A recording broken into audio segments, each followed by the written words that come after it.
नमस्कार, आप देख रहे हैं मौसम तक चैनल। संपूर्ण भारत के मौसम पूर्वानुमान के नेशनल वेदर बुलेटिन में आपका स्वागत है। 25 अक्टूबर को पूरे भारत के मौसम की बात इसमें करेंगे। मौसमी सिस्टम इस समय देश के उत्तरी और मध्य भागों पर दक्षिणी भागों पर बने हुए हैं। उत्तर भारत में WD और साइक्लोनिक सर्कुलेशन है, तो दक्षिण में तमिलनाडु के ऊपर एक साइक्लोनिक सर्कुलेशन बना हुआ है और इन्हीं सिस्टमों के कारण आप देख सकते हैं अलग अलग भागों पर बादल भी नजर आ रहे हैं। इस बीच आपको बता दें कि दक्षिण पश्चिम मानसून अब काफ़ी तेज़ी से आगे बढ़ रहा है वापसी की राह पर और अगले 24 से 48 घंटों में संपूर्ण भारत से अलविदा कह जाएगा। काफ़ी आगे तक निकल चुका है और इसी दौरान नॉर्थ ईस्ट मानसून भी सेट हो सकता है, सेट इन हो सकता है यहाँ पर साउथ पेनिनसुलर रीजन में, यानी दक्षिण प्रायद्वीपीय भारत पर उत्तर पूर्वी मानसून का आगमन हो सकता है और बारिश की गतिविधियाँ और बढ़ सकती हैं। इसके साथ ही साथ पूरे भारत में अगर हम बारिश की बात करें बीते 24 दिनों के दौरान, यानी 1 अक्टूबर से लेकर 24 अक्टूबर के बीच देश में कहाँ कितनी बारिश हुई, तो पूरे भारत में सामान्य से 38% अधिक वर्षा इस दौरान रिकॉर्ड की गई है। जबकि दक्षिण भारत और पूर्वी तथा पूर्वोत्तर भारत, ये जो रीजन है और ये पूर्वी तथा पूर्वोत्तर रीजन, इन दोनों क्षेत्रों में 27% अधिक वर्षा रिकॉर्ड की गई है। सेंट्रल इंडिया में 24% ज़्यादा बारिश हुई है, तो उत्तर भारत के क्षेत्रों में सामान्य से 150% अधिक वर्षा रिकॉर्ड की गई है। जी हाँ, बहुत बड़ा अंतर है और ये अंतर इसलिए है क्योंकि बीते दिनों में हरियाणा, दिल्ली, वेस्ट उत्तर प्रदेश और उत्तराखंड में बारिश हुई थी, राजस्थान में बारिश हुई थी और अब राजस्थान, पंजाब और जम्मू कश्मीर में बारिश हो रही है और इसी की वजह से ये बारिश के आंकड़े सामान्य से बहुत ऊपर पहुंचे हैं। और इन स्थितियों के बीच में अब हम जान लेते हैं कि अगले 24 घंटों के दौरान यानी 25 अक्टूबर को पूरे भारत में कैसा रहेगा मौसम का हाल। दक्षिण भारत के क्षेत्रों से शुरुआत करते हैं क्योंकि इस समय जो गतिविधियां हैं सबसे ज़्यादा दक्षिण भारत के क्षेत्रों में हो रही हैं। अनुमान यह है कि आगामी 24 घंटों के दौरान तमिलनाडु, केरल और कर्नाटक के दक्षिणी आंतरिक हिस्सों तथा तटीय भागों में कई जगहों पर मध्यम से तेज़ वर्षा रिकॉर्ड की जा सकती है। कई जगहों पर यहाँ पर बारिश का आंकड़ा 20 से 40-45 मिलीमीटर या 50 मिलीमीटर का भी हो सकता है, खासतौर पर पश्चिमी तटों पर, यानी कि वेस्टर्न कोस्ट में कर्नाटक के और केरल के तटीय इलाकों में, और दक्षिणी आंतरिक कर्नाटक में बेंगलोर, हासन और मैसूरू तथा आसपास के हिस्सों में कुछ स्थानों पर भारी वर्षा हो सकती है। पुदुचेरी, चेन्नई समेत तमिलनाडु के तटीय इलाकों और अंदरूनी हिस्सों में भी कई जगहों पर हल्की से मध्यम, कुछ स्थानों पर तेज वर्षा होने की संभावना नजर आ रही है। लक्षद्वीप में भी कई जगहों पर हल्की से मध्यम वर्षा हो सकती है, उत्तरी आंतरिक कर्नाटक में और साथ ही साथ तटीय आंध्र प्रदेश और रायलसीमा में भी कुछ जगहों पर हल्की से मध्यम बौछारें गिर सकती हैं। तेलंगाना में मोस्टली ड्राई वेदर रहेगा, पूरा का पूरा रीजन, हैदराबाद समेत तमाम शहरों पर शुष्क और साफ मौसम के बीच तापमान में थोड़ी सी बढ़ोतरी हो सकती है, लेकिन 24 से 36 घंटे तक का इंतज़ार कीजिए, फिर से तापमान में गिरावट का यहाँ पर क्रम शुरू हो सकता है।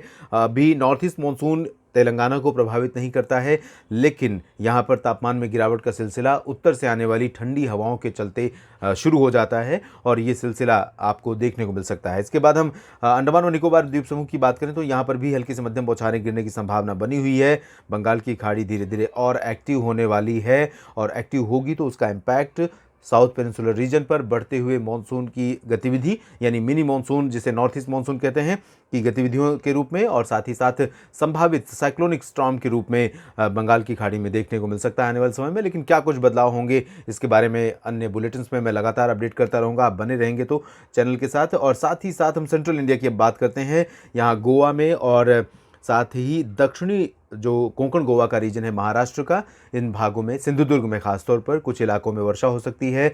गोवा में भी कुछ जगहों पर बारिश होने की संभावना रहेगी। सिंधुदुर्ग से ऊपर जब हम चलेंगे, रत्नागिरी और मुंबई, अलीबाग, इन सभी भागों में मेनली ड्राई वेदर रहेगा। रत्नागिरी के दक्षिणी हिस्सों में कुछ बादल छा सकते हैं। सांगली, सतारा और आसपास के कुछ इलाकों में, यानी दक्षिणी मध्य महाराष्ट्र का जो रीजन है, इन भागों पर आज भी बादल हैं, कल भी बादल रहेंगे। हालांकि ये हाई और मीडियम क्लाउड्स हैं जिनसे बारिश की संभावनाएं बहुत ज़्यादा नहीं रहती हैं, लेकिन कुछ इलाकों में लोअर क्लाउड भी डेवलप हो सकते हैं इन क्षेत्रों में। इस वजह से हल्की वर्षा एक दो जगहों पर या बूंदाबांदी हो सकती है गर्जना के साथ। शेष महाराष्ट्र में, यानी मुंबई समेत उत्तरी कोंकण गोवा और पुणे से लेकर नासिक, नंदुरबार, धुले, जलगांव और पूरा का पूरा मराठवाड़ा रीजन, महाराष्ट्र का विदर्भ क्षेत्र, इन सभी क्षेत्रों में मौसम शुष्क और साफ बना रहेगा। छत्तीसगढ़ में भी शुष्क मौसम की संभावना है। उड़ीसा के भी सभी शहरों में साफ और शुष्क मौसम के आसार हैं। मध्य प्रदेश में पूरब से लेकर पश्चिम तक का रीजन ड्राई रहेगा। जबलपुर, मांडला, बालाघाट, होशंगाबाद, छिंदवाड़ा, सिंगरौली, शहडोल, कटनी, उमरिया, जबलपुर समेत तमाम जगहों पर शुष्क मौसम रहेगा पूर्वी हिस्सों में।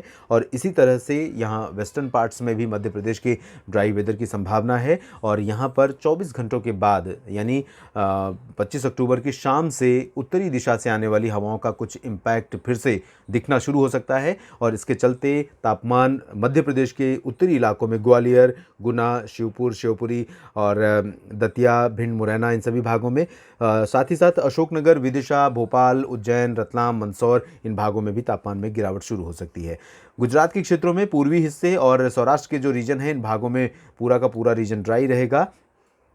यहाँ पर अभी आंशिक बादल हैं सौराष्ट्र के तटीय इलाकों पर, और कल भी इन्हीं क्षेत्रों पर आंशिक बादल दिख सकते हैं। और ये आंशिक बादल सुबह के समय दिख सकते हैं, उसके बाद आसमान साफ हो जाएगा। आंशिक बादल इससे दिखेंगे क्योंकि जो सर्कुलेशन सेंट्रल पाकिस्तान और एडजॉइनिंग पंजाब और राजस्थान के ऊपर बना हुआ है, उसी के प्रभाव से ये मॉइस्चर यहाँ से होते हुए उत्तर भारत में पहुँच रहा है और गतिविधियाँ हो रही हैं। तो यहाँ पर आंशिक बादल दिख सकते हैं, लेकिन बारिश की संभावना ना तो सोमनाथ में रहेगी, ना वेरावल में रहेगी, ना दादरा नगर हवेली और दमन दीव में रहेगी। पोरबंदर, द्वारका और राजकोट, जामनगर, सुरेंद्रनगर से लेकर सूरत, वलसाड़, नवसारी, अहमदाबाद, वडोदरा, गांधीनगर, मेहसाना, पाटन, साबरकांठा, बनासकांठा, कच्छ, ये सभी रीजन ड्राई रहेंगे। इसके साथ ही उत्तर भारत के क्षेत्रों की अगर हम बात करें तो राजस्थान में, जहां पर आज उत्तर पूर्वी इलाकों में और उत्तरी मध्य क्षेत्रों में यानी चूरू से लेकर जयपुर और अलवर तक का जो रीजन है, इन भागों में अजमेर में भी कुछ बादल बने हुए हैं।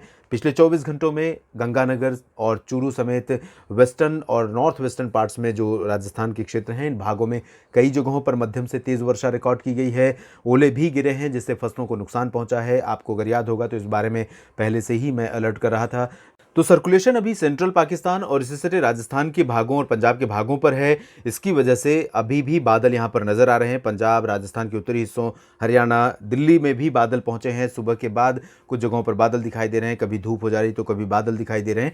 वेस्टर्न यूपी में भी कुछ जगहों पर बादल दिख रहे हैं, गाजियाबाद और आसपास के हिस्सों में, बागपत और सहारनपुर, मेरठ तथा आसपास के भागों में। लेकिन ये बादल वेस्ट यूपी में, दिल्ली में शायद ही बारिश देंगे। बहुत मीडियम या हाई क्लाउड हैं, जिनसे बारिश की संभावनाएं कम हैं। लेकिन राजस्थान और हरियाणा के कुछ हिस्सों में, पंजाब के पूर्वी भागों में कहीं कहीं पर वर्षा की संभावना बन सकती है आज दोपहर के बाद, शाम या शाम के समय।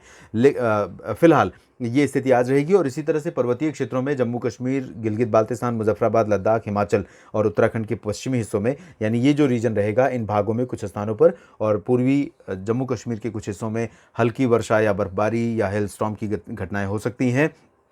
कल की 25 अक्टूबर की जब हम बात करेंगे तो 25 अक्टूबर को जम्मू कश्मीर से लेकर गिलगित बाल्तिस्तान, मुजफ्फराबाद और लद्दाख में सभी जगहों पर शुष्क मौसम रहने की संभावना रहेगी। यहाँ पर WD आगे निकल चुका रहेगा।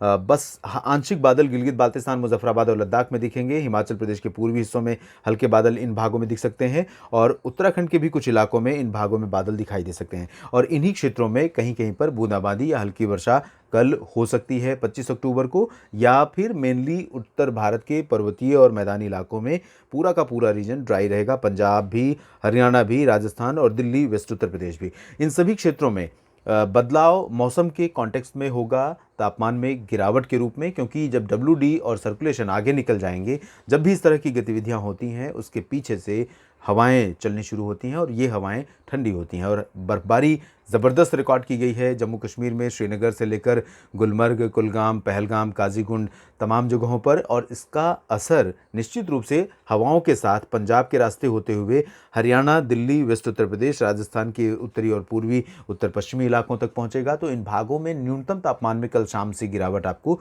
दिखाई देने लगेगी। लेकिन दिन के तापमान में ज़्यादा परिवर्तन नहीं होगा।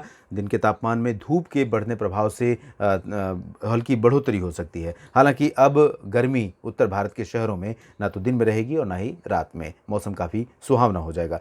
पूर्वी उत्तर प्रदेश में अभी हवाएं नहीं पहुंचेंगी और ना ही बादल पहुंचेंगे। तो यहाँ लखनऊ, कानपुर और प्रयागराज, वाराणसी, गोरखपुर से लेकर बहराइच, बस्ती, अकबरपुर, अंबेडकर नगर समेत तमाम जगहों पर, सुल्तानपुर, अयोध्या, बाराबंकी, इन सभी जगहों पर शुष्क और साफ मौसम रहेगा। और ठंडी हवाओं के लिए थोड़ा सा इंतजार कीजिए। 24 घंटों के बाद हवाएं यहाँ पर दस्तक दे सकती हैं 26 अक्टूबर से, और यहाँ पर तापमान में गिरावट शुरू हो सकती है। इधर बांग्लादेश के ऊपर एक सर्कुलेशन बना हुआ है। इसके प्रभाव से बंगाल की खाड़ी की तरफ से हवाएं आर्द्रता लेकर पूर्वोत्तर राज्यों और पूर्वी भारत के कुछ भागों तक पहुंच रही हैं, जिसकी वजह से हम उम्मीद कर सकते हैं कि बिहार के कुछ शहरों में भागलपुर से लेकर दरभंगा तक का जो रीजन है, जहां पर हर दिन मॉइस्चर दिखाई दे रहा है और बादल भी यहां पर बन रहे हैं, तो इन बादलों से आप 25 अक्टूबर को बारिश की उम्मीद भी कर सकते हैं। साथ ही साथ किशनगंज, खगड़िया, पूर्णिया और आसपास के इलाकों में भी कुछ जगहों पर हल्की वर्षा हो सकती है, बूंदाबांदी बादलों की गर्जना के साथ हो सकती है। नवादा, बक्स और जमुई, बांका इन भागों में भी कहीं कहीं पर हो सकती है। इसी तरह से झारखंड के उत्तर पूर्वी इलाकों में कुछ जगहों पर हल्की बौछारें गिर सकती हैं या बूंदाबांदी हो सकती है। उप हिमालयी पश्चिम बंगाल, सिक्किम, गंगेय पश्चिम बंगाल, पूर्वोत्तर भारत में असम, मेघालय, अरुणाचल प्रदेश और नागालैंड के क्षेत्रों में भी कुछ स्थानों पर हल्की बौछारें गिरने की संभावना बन सकती है। कल के बाद पूर्वोत्तर राज्यों में 26 अक्टूबर से बारिश में थोड़ी सी और वृद्धि देखने को मिल सकती है। संपूर्ण भारत के मौसम पूर्वानुमान के इस बुलेटिन में अभी इतना ही। आप लगातार बने रहिएगा मौसम तक चैनल के साथ। मौसम में होने वाले अचानक या फिर पूर्व निर्धारित बदलावों के बारे में मैं आपको समय से पहले अपडेट करता रहूंगा। बस आप बने रहिएगा मौसम तक चैनल के साथ। धन्यवाद।